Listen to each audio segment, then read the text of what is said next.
Hi everyone, आपका बहुत बहुत स्वागत है मेरे यूट्यूब चैनल पे। दोस्तों, मैं आप लोगों के लिए सारे एग्ज़ाम के जो पर्सपेक्टिव जो भी एसएससी देते हैं, पीसीएस देते हैं, उसमें बौद्धिज्म एक ऐसा टॉपिक है जिसका बहुत ज़्यादा इंपॉर्टेंस होता है। तो चलिए आज आप लोगों के लिए एक बहुत ही बेहतरीन और बहुत ही इंपॉर्टेंट टॉपिक बौद्धिज्म लेके आए हैं।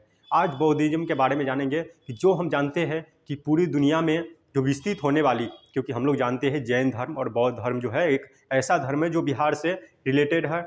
जो अब बीएसएससी का एग्जाम दे रहे हैं उससे भी पर्सपेक्टिव से या बिहार स्पेशल के लिए भी बहुत ज़्यादा इंपॉर्टेंस हो जाता है। तो हम अब जानते हैं कि ये बौद्धिज्म के बारे में कि बौद्धिज्म का उदय कैसे हुआ था और क्या क्या इसका क्वेश्चन कैसे कैसे एग्जाम में पूछे जाते हैं।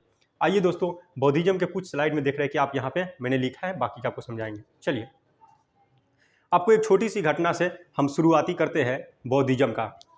बौद्ध धर्म की जानते हैं कि बौद्ध धर्म का फाउंडर जो है गौतम बुद्ध को कहा गया है। लुम्बिनी एक जगह है जो भारत और नेपाल के बीच में एक सीमा पे, वहाँ पे उनका जन्म हुआ था। जो शाक्य वंश के उसके फादर थे, शाक्य वंश के, तो इसलिए उन्हें शाक्य मुनि के नाम से भी हम लोग जानते हैं और शाक्य मुनि भी हम लोग बोलते हैं। बचपन में ही कुछ ही दिन बाद उनकी माता का देहांत हो गया। इसके बाद बोलिए, अगर बोले तो उनका फर्स्ट यानी कि सौतेली माँ जो था उनका लालन पालन बोल सकते हैं जो किया था। हाल ही में एग्जाम 2019 में देख रहे थे, सीएपी का असिस्टेंट कमांडेंट का एग्जाम हुआ था, जिसमें पूछा था कि गौतम बुद्ध का फर्स्टर यानी कि सौतेली माँ का क्या नाम है। तो उनका माँ सौतेली माँ की प्रजापति गौतमी उनका सौतेली माँ का जो उन्होंने उनका पालन पोषण उनका बहुत अच्छी तरीक़ा से ख्याल यानी कि केयर किए थे। और जब वो जय जय बड़ा हुए, उनका एक ही मकसद यानी कि बोल सकते हैं कि जब हमारे घर में या पहले परंपरा है कि गांव में अगर यानी कि बच्चा जो जन्म लेते हैं तो उसको क्या किया जाता है, उनके फादर उनको बुलाकर और दिखाया जाता है कि किस तरीक़ा से मेरे बच्चे का भविष्य कैसा होगा। जब जन्म के बाद उनके पिता ने जब उन्हें बुलाया, ठीक है, बोल सकते हैं शाक्य वंश,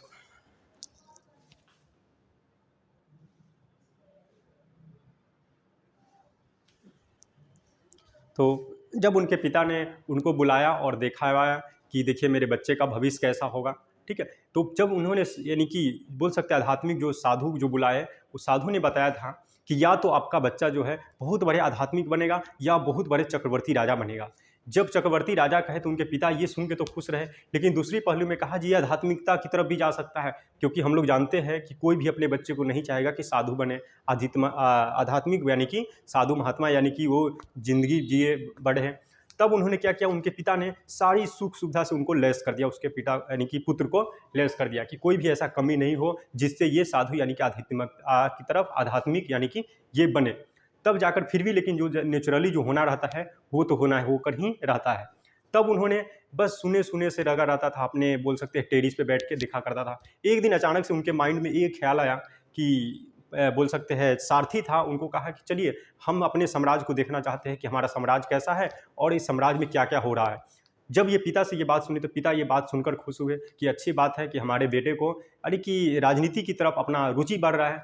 जब उसको सारथी ने लेकर शुरू किया, सबसे पहले जा रहा था, उसी के दौरान उन्होंने देखा कि एक मृत व्यक्ति जा रहा था, ठीक है। उससे यानी कि 4 जो घटना बता सकते हैं, जो 4 एक-एक करके हम डिस्कस करेंगे, 4 घटना था, ये 4 इंसिडेंट था जिससे उसको प्रभावित माइंड पे पड़ा। जब मृत व्यक्ति को देखा तो पूछा सारथी के द्वारा कि ये क्या है, सारथी से। तो सारथी ने बोला कि महाराज ये ज़िंदगी का सच्चाई है, एक पड़ाव ये भी है कि जो व्यक्ति जन्म लिया है उसे मरना ही होगा। फिर थोड़ा आगे गए तो उन्होंने एक बोल सकते हैं साधु के देखे जो तपस्या कर रहा था। फिर उन्होंने पूछा सारथी से कि ये क्या है, तो कहा महाराज ये ऐसी लाइफ है कि सारे सुख सुविधा यानी कि होने के बावजूद यानी कि छोड़कर एक आध्यात्मिकता की तरफ, एक साधु की तरफ जो सब कुछ त्याग करके और ये बढ़ता है। फिर थोड़े आगे गए, उन्होंने देखा एक बुजुर्ग यानी कि व्यक्ति को जा रहे थे। फिर बुजुर्ग व्यक्ति से यानी कि पूछा कि ये क्या है, तो कहा महाराज ये भी एक ज़िंदगी का पड़ाव है। फिर दूसरे तरफ गया तो उन्होंने देखा एक बीमार आदमी को 4 आदमी क्या करता है लेकर जा रहा था। फिर उन्होंने पूछा कि ये क्या है, तो कहा महाराज ये भी ज़िंदगी का घटना है कि आदमी का स्वास्थ्य भी यानी कि खराब होता है, अच्छा होता है, ये होता रहता है। इस तरीक़ा की घटनाओं से उन्होंने परिचित होते हुए फिर आगे अतिथि यानी कि बोल सकते हैं कि घूमकर फिर उन्होंने घर आया। जब ये चारों इंसिडेंट उनके माइंड में दौड़ने लगा, चलने लगा, उनको बेचैनी से धर लिया। उन्होंने सोचा कि ज़िंदगी में कुछ है ही नहीं। तब उन्होंने क्या किया, एक दिन डिसाइड लिया, 29 वर्ष के आयु में उन्होंने गृह त्याग का, उन्होंने कहा कि अब हम क्या करेंगे, गृह त्याग करेंगे। जब 29 वर्ष के उस समय क्या था, उनका पुत्र को बोल सकते हैं, कई बार एग्जाम में पूछा गया है कि उसके पुत्र का नाम राहुल था। तो उन्होंने क्या किया, 29 वर्ष की आयु में गृह त्याग का फैसला ले लिया। ठीक है दोस्तों, इस तरीक़ा से आइए हम देखते हैं कुछ लिखे हैं, आपको यहाँ पे कुछ बोल सकते हैं स्क्रिप्ट के फॉर्म में आपको हम समझा देते हैं। पहले देखिए, क्या करा है, फाउंडर जो है गौतम बुद्ध, जो बौद्ध धर्म है उसका फाउंडर किसे माना जाता है, गौतम बुद्ध का। बर्थ पैलेस की बात करें 563 बीसी लुम्बिनी कपिल वस्तु में हुआ था। चाइल्डहुड यानी कि बचपन का नाम उनका क्या था, सिद्धार्थ था। फादर सिद्धोधन था, जो किंग ऑफ शाक्य यानी कि क्लेब यानी कि शाक्य मुनि के नाम से इसीलिए बौद्ध भगवान को भी जाना जाता है। फिर करा है मदर का नाम क्या था, महामाया, जो उनको जन्म दिया था उनके मदर का नाम था महामाया। लेकिन फर्स्टर मदर की बात करेंगे सौतेली माँ, जिन्होंने उसको मरने यानी कि उसको माँ के देहांत के बाद जो लालन पालन किया, ठीक है, यानी कि पालन पोषण किया, उनका नाम था प्रजापति गौतमी। वाइफ क्या था, यशोधरा, ठीक है। डेथ उनका 483 यानी कि बीसी में बोल सकते हैं 80 वर्ष की आयु में उनका, ठीक है, मृत्यु हो गया था। फिर देख रहे हैं कि बौद्ध धर्म के अनुसार 8 फोल्ड पार्ट यानी कि बोल सकते हैं 8 रास्ते को बताया गया है। सो आप जो यहाँ पर देख रहे हैं, right to effort, right to view, right intention, right livelihood, right speech, right concentration, right action and right mindful. फिर इधर देख रहे हैं कि बौद्धिज्म के लिए देख रहे हैं कि बौद्धिज्म का विस्तार बोल सकते हैं साउथ एशिया में, बोल सकते हैं चाइना में, बोल सकते हैं बहुत फैला, क्योंकि कहा जाता है जैन धर्म और बौद्ध धर्म दो ऐसे धर्म है कि दोनों एक ही बार शुरुआत हुआ, लेकिन बौद्ध धर्म बहुत विस्तृत हुआ लेकिन जैन धर्म नहीं हुआ। उसका सबसे बड़ा कारण था कि ये देख रहे हैं बौद्ध धर्म की 4 काउंसिल हुआ, जिसमें देख रहे हैं first council, second council, third council. आप एक छोटी सी आपको हिस्ट्री बताते हैं काल अशोका के बारे में दोस्तों, ठीक है। आइए, सेकेंड काउंसिल के दौरान ये जो देख रहे हैं इस पे आपको छोटा सा हिस्ट्री बताते हैं।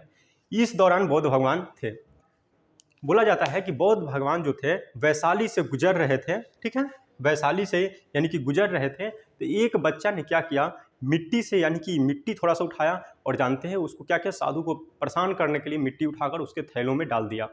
जब ये आया बौद्ध भगवान के थैले में ही डाला तो बौद्ध भगवान जो थे वो गुस्सा नहीं हुए, देख के मुस्कुराए और बच्चे को पूछा कि तुमने कुछ तो दिया है, इसके बदले में तुम्हें भी मैं कुछ दूंगा। बच्चा कितना स्मार्ट था, सोचिए, बच्चा ने जो काल अशोक जो देख रहे हैं, इन्होंने कहा अगर आप कुछ देना ही चाहते हैं तो जिस राज्य में आप जा रहे हैं उस राज्य का, जिस राज्य में हम खेल रहे हैं उस राज्य का हम बहुत बड़ा चक्रवर्ती बोल सकते हैं, राजा बने। बौद्ध भगवान ने क्या किया कि ठीक है तुम बनोगे आगे चल के बौद्ध, उसके बदले मुझे क्या दोगे, तो कहा अगर मैं यहाँ का राजा बन गया तो आपको यहाँ पे सेकेंड काउंसिल हम करवाएंगे, तो यही है, ठीक है। तो उन्होंने क्या किया था, काल अशोका ने जो वैशाली के जो इलाका था, ठीक है, सेकेंड काउंसिल उन्होंने करवाया था। फिर थर्ड काउंसिल की बात करेंगे, पहले क्या था, पाटलिपुत्रा अशोका, ठीक है। फोर्थ काउंसिल कपिल यानी कि कुंडलग्राम, ठीक है, कनिष्क के समय में हुआ था, ठीक है।